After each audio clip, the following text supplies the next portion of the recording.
Hey all, it's Vladimir from Carrectly. Today it's one of the busy days for us. I wanted to quickly give you an overview of how an average day looks here at Carrectly, so let me walk you through. On the right, Jake is doing paint protection film on this beautiful SUV. On the left, we have exterior detailing that we're doing on this BMW. Right in front of me, for the Mustang, we just completed ceramic coating and we're waiting for the customer to pick up and inspect the vehicle. Here we have a super unique car where we have a mechanical repair that we're doing that almost no other shop in Chicago can do.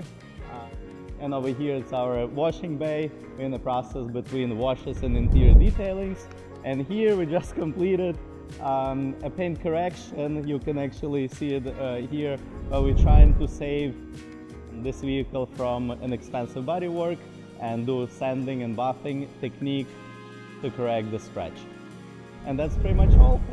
Just a quick overview of an average day here in Carrectly, and we're here to help you with any of your car needs as well. Thank you so much. See you soon.